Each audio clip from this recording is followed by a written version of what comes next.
श्रद्धा murder case के आरोपी आफ्ताब पूनावाला से जुड़ी अपडेट भी है। उसको न्याय हिरासत को 14 दिन के लिए बढ़ा दिया गया है। आफ्ताब की वीडियो कॉन्फ्रेंसिंग के जरिए आज पेशी हुई और उस पेशी में अदालत ने श्रद्धा मर्डर केस के आरोपी को फिर से जेल की सलाखों के पीछे अगले 14 दिनों के लिए भेज दिया है।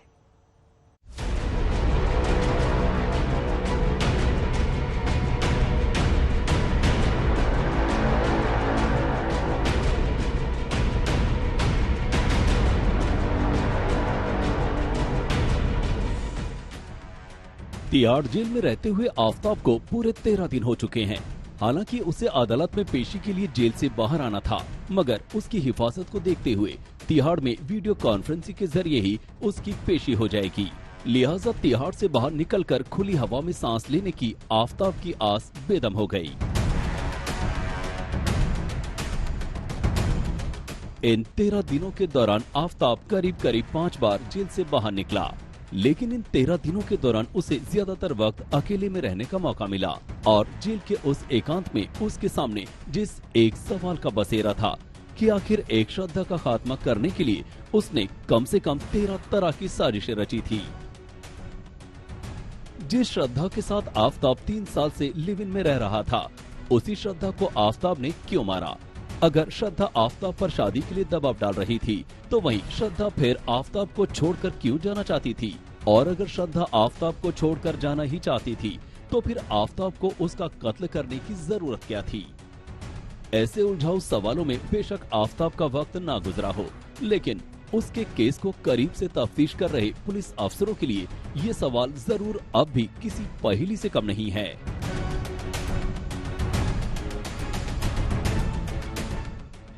श्रद्धा आफ्ताब मामले को सामने आए करीब 1 महीना होने को आ रहा है और इस मामले में लगातार हो रहे नए खुलासों पर पूरे देश की निगाहें टिकी हुई हैं। बीते हफ्ते ही आफ्ताब का नार्को टेस्ट हुआ और उससे पहले 2 राउंड में उसका पॉलीग्राफ टेस्ट हो चुका है।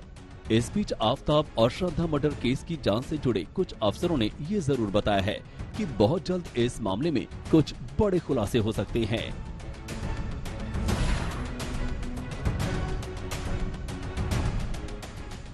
श्रद्धा मर्डर केस के आरोपी आफ्ताब की वीडियो कॉन्फ्रेंसिंग के जरिए पेशी हुई। इस दौरान उसकी 14 दिनों की न्यायिक हिरासत और बढ़ा दी गई है। दूसरी तरफ इस मामले में पुलिस अब जल्द ही चार्जशीट दाखिल करने वाली है, लेकिन इससे पहले पुलिस को इंतजार है उस डीएनए रिपोर्ट का, जिससे साफ हो पाएगा कि दरअसल जंगल में जो हड्डियां मिली थी वो श्रद्धा की थी या फिर नहीं। इस रिपोर्ट के मिलने के बाद ही चार्जशीट का रास्ता साफ हो पाएगा। केस के जांचकर्ता के अनुसार श्रद्धा मर्डर केस में नया मोड़ आ सकता है। जांचकर्ता ने बताया कि आफ्ताब काफी चालाक है, वो केस को लेकर आने वाले समय में नया खुलासा कर सकता है। लेकिन अगर गिना जाए तो श्रद्धा को मारने के लिए आफ्ताब ने बेहिसाब साजिशें रची थी, जिनमें से कुछ के बारे में तो उसने पुलिस को पहले ही बता दिया। मगर जांचकर्ताओं की बातों पर यकीन किया जाए तो उसने अब भी कई ऐसे राज हैं जिनको अभी जुबान नहीं दी है।